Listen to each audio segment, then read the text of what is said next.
Je vais être honnête avec vous, c'est pas une vidéo que je voulais faire à part. C'est un passage que je voulais mettre dans la vidéo actualité de cette semaine. Mais j'ai beaucoup trop parlé, du coup j'ai décidé d'en faire une vidéo à part en espérant que ça vous intéresse. Salut à tous, ici Reg. Aujourd'hui on va parler de ce qui se passe à Hollywood en ce moment par rapport à toutes ces dingueries, toutes ces histoires qui sont assez problématiques, qui m'agacent, que ce soit pour les célébrités, que ce soit pour nous les spectateurs, pour le monde même un peu politique et géopolitique d'Hollywood et pour ce qui se passe aujourd'hui dans le monde. L'objectif c'est pas de vous donner mon avis personnel encore une fois sur la question, mais c'est de parler de l'impact que ça a sur Hollywood. On va rentrer dans le tas directement sans se poser de questions. Vous le savez, la semaine dernière s'est fait virer Melissa Barrera du tournage de Scream 7. J'ai fait une vidéo exprès sur cette histoire car elle est un peu plus compliquée que ce que je vais évoquer dans cette vidéo. Je vais pas répéter ce que j'ai dit dans cette vidéo là, je vais juste revenir sur certaines choses qui ont évolué depuis et qui m'énervent beaucoup dans ce qui se passe en ce moment à Hollywood, ce qui se passe sur les réseaux sociaux. Donc vous le savez, Scream 7 c'est terminé. Le réalisateur veut se barrer, apparemment il recontacte Neve Campbell pour sauver le film. Ils vont reboot Scream encore une fois. En 2 ans, ils ont perdu 3 actrices principales. Rendez-vous compte, Scream, 3 actrices. On verra si Neve revient ou pas, mais c'est indécent ce qui se passe avec la franchise. Donc déjà, ce qui s'est passé au Moyen-Orient, et ce qui se passe encore au Moyen-Orient, depuis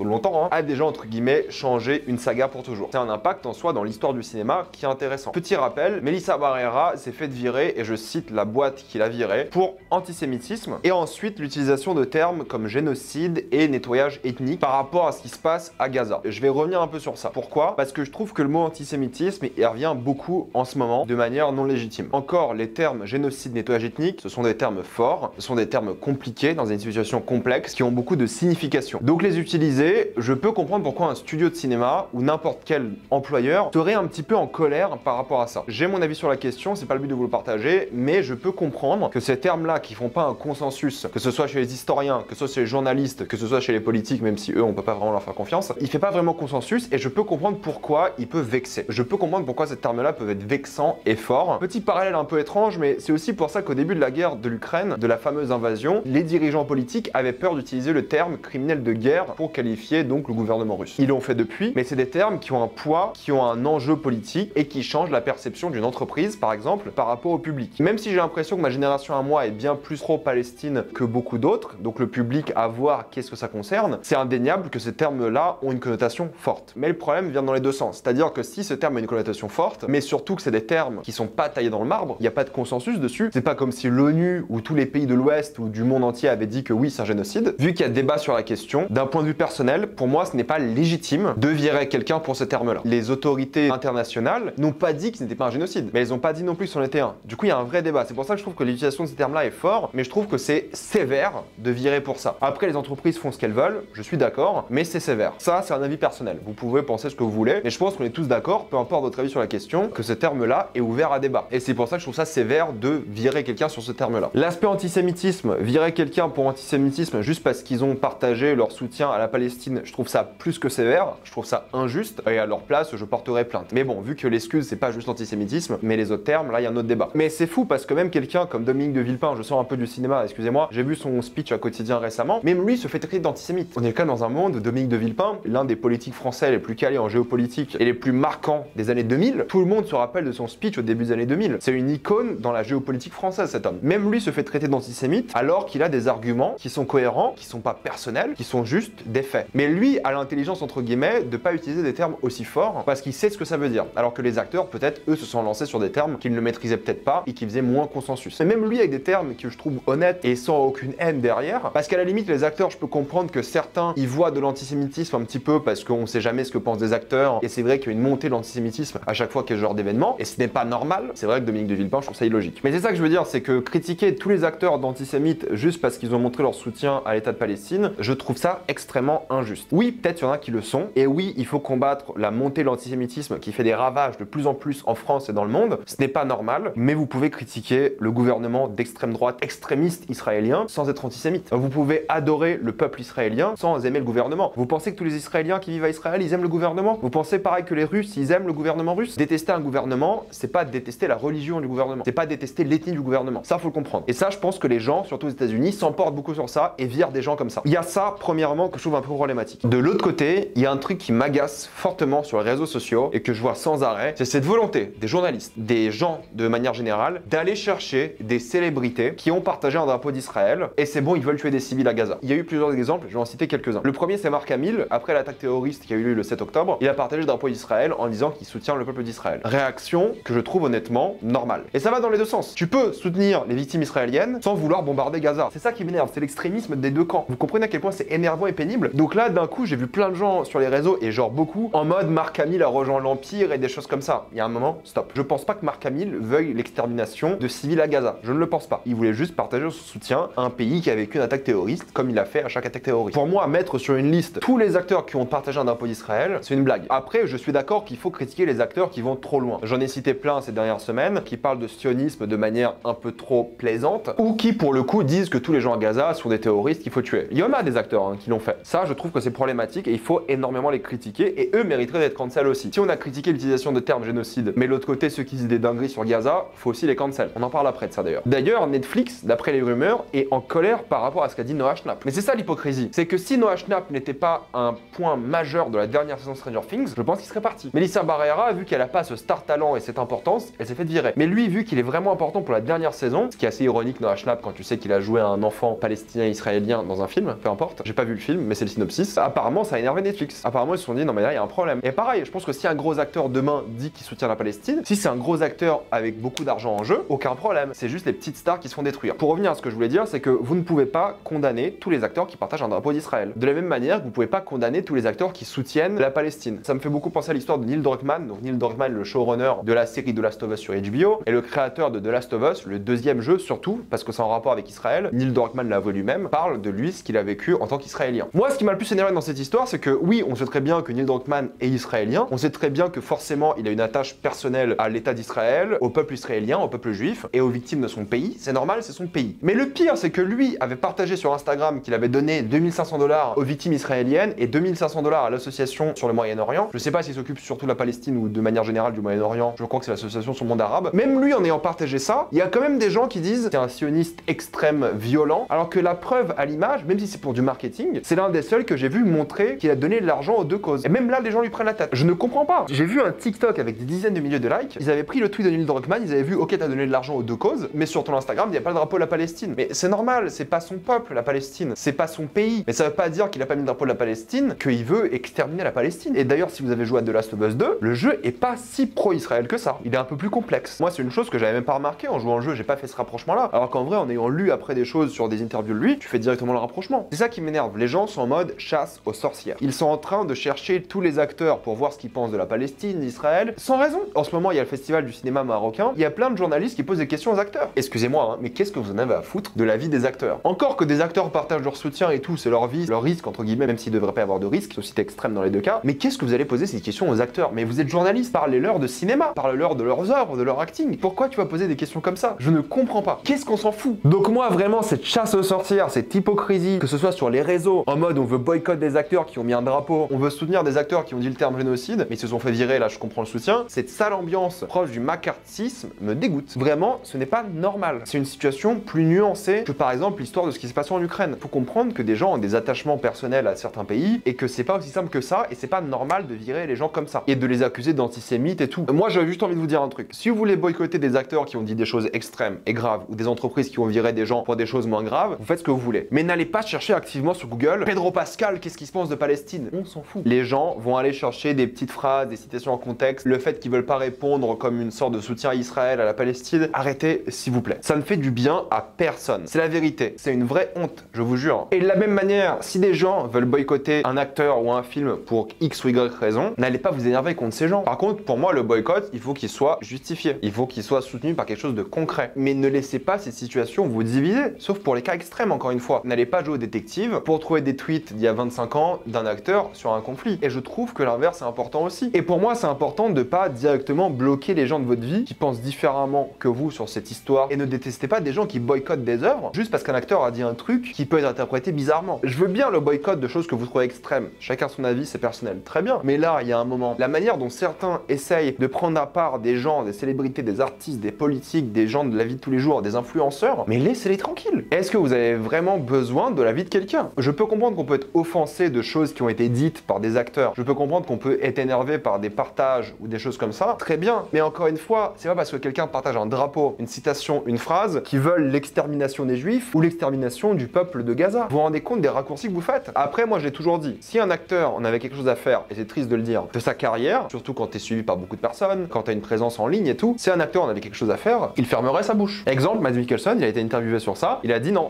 il a dit je réponds pas. Jessica Chastain, elle a dit non, je réponds pas. Enfin, elle a pas dit non, on lui a dit de dire non. C'est ce genre de truc là où je comprends pas pourquoi vous voulez savoir. Je peux comprendre pourquoi les acteurs ouvrent leur bouche, parce qu'ils veulent montrer leur soutien. Et d'ailleurs, Melissa Barrera n'a pas regretté et au contraire ce qu'elle a dit. Mais il y a un moment, la triste vérité est que pour pas se faire d'ennemis, il faut pas parler politique. Surtout quand t'es dans le show business. Et c'est toutes les politiques, hein. Dieu sait que moi je me suis fait des ennemis avec ce que je disais sur Twitter. Et encore, moi ce que je disais c'était pas si grave que ça. D'après moi, dans le showbiz, c'est triste à dire, mais il faut un peu se taire pour le bien de ta carrière. Sauf si, et c'est ça l'hypocrisie du monde, t'es une gigastar. Quand c'est Angelina Jolie, aucun problème. Elle va pas risquer sa carrière dessus. De toute façon, elle fait plus grand chose, mais c'est la vérité. Si c'est DiCaprio qui ouvrait sa bouche sur la Palestine, croyez-moi, zéro répercussion. Parce que c'est une star, parce qu'elle rapporte trop d'argent. Parce que c'est ça la vérité. Les producteurs, les studios ne pensent qu'à une chose, à l'argent. Ils en ont rien à foutre des conflits. C'est très rare les acteurs qui se sont fait cancel pour leurs avis politiques quand ils étaient extrêmement célèbres. C'est rare. Pour des avis politiques, quand t'es vraiment célèbre, en général, c'est pas grave. Là, t'es pas célèbre, tu te fais couper la tête. Et ce qui est un peu triste, c'est que ça passe que d'un côté. Les acteurs qui ouvrent leur bouche et qui disent l'extermination de Gaza, et là, il n'y a pas beaucoup de conséquences, et de l'autre côté, bah, il y en a. Pour moi, il n'y a pas d'équilibre non plus. Soyez un peu cohérents. Honnêtement, c'est une histoire qui m'agace. Pour conclure, en tant que spectateur, j'ai envie de vous dire un truc. N'allez pas jouer au détective, n'allez pas continuer cette chasse aux sorcières, et ne soyez pas vexés parce que quelqu'un a mis un drapeau, que ce soit celui d'Israël ou de la Palestine. Arrêtez avec ça. C'est une situation qui a plusieurs couches, et c'est pas parce que vous montrez du soutien à un côté ou de l'autre que vous voulez l'extermination du côté opposé. Vous avez le droit, si certains acteurs ont eu des positions extrêmes, de les boycotter d'après moi. C'est votre choix, c'est légitime, comme vous, j'imagine, boycottez toutes les marques qui ont fourni de ressources à Israël. Je vois des listes comme ça passer. Si vous voulez une liste, il y a 700 acteurs qui ont signé pour le soutien des victimes d'Israël. Si ça vous dérange, vous boycottez tous ces acteurs. Et croyez-moi, il y en a beaucoup et des très célèbres. Cette forme de McCarthyisme est problématique. J'ai envie de dire ça. Cependant, je trouve ça sévère de virer pour un point de vue que de l'autre, alors que les discussions et les mots utilisés dans l'un des deux cas sont extrêmes. Je pense aussi sincèrement que là, Melissa Barrera, ils en ont fait un exemple. C'est pas la seule, hein. Il y a aussi Suzanne Sarandon. Je pense qu'elles ont été victimes pour que tout le reste d'Hollywood ferme sa bouche. En tant qu'acteur, c'est toujours plus intéressant professionnellement de se taire quand il s'agit de politique. C'est la vérité, c'est comme ça. Mais pas qu'en tant qu'acteur, en tant que personne dans le showbiz et un peu dans l'œil du public, pour pas vexer votre public, parce que votre public, normalement, il a pas qu'une opinion politique. Le mieux, c'est de se taire. Ça a toujours été comme ça. C'est la vérité, c'est comme ça, malheureusement. Si vous êtes un acteur et vous voulez vous prononcer, normalement, il ne devrait pas y avoir de conséquences, sauf si clairement vous êtes allé trop loin. Dans la situation d'aujourd'hui et ce qui s'est passé récemment, je trouve qu'aucun acteur n'est allé trop loin d'un point de vue proportionnel, d'un côté ou l'autre. D'un point de vue personnel, si Melissa s'est fait virer, Noah Schnapp aurait dû partir aussi. Pour moi, l'important, c'est juste de pas vous diviser. Et la vérité est que la seule chose qui compte à Hollywood, c'est l'argent. C'est ça l'hypocrisie d'Hollywood. Ils font semblant, et ça a toujours été comme ça dans leur histoire, de s'intéresser à des causes, mais ils s'en fichent. Eux, ce qui les intéresse, c'est l'argent. C'est l'argent et la bonne image, mais c'est lié à l'argent. Et la perception change parce qu'ils voient que beaucoup des jeunes, surtout, sont très pro-Palestine, et du coup, ils hésitent aussi un petit peu. Parce que ce qui les intéresse, eux, c'est l'argent avant tout. C'est le public. Et quand ça parle de boycotter des séries Netflix, là, ils ont un peu plus peur d'un coup. Parce qu'ils s'en fichent du conflit. Si vous voulez critiquer quelqu'un, ce sont les acteurs vraiment qui ont dépassé les bornes. Il n'y en a pas beaucoup pour le coup. Le système hollywoodien qui est purement hypocrite. Et aussi, je dirais, toutes les personnes sur les réseaux qui sont extrêmes par rapport aux acteurs et qui demandent des boycotts des acteurs pour pas grand chose. Eux sont aussi problématiques que ce que disent les acteurs. Parce que certains vont juste suivre comme des moutons sans le contexte de l'acteur ou je sais pas quoi, juste parce qu'il y a un TikTok qui a genre 300 000 vues. Mais sachez que dans cette situation-là et dans toutes les situations politiques, vous pouvez facilement tomber dans une bulle et avoir l'impression que tout le monde est d'accord avec vous.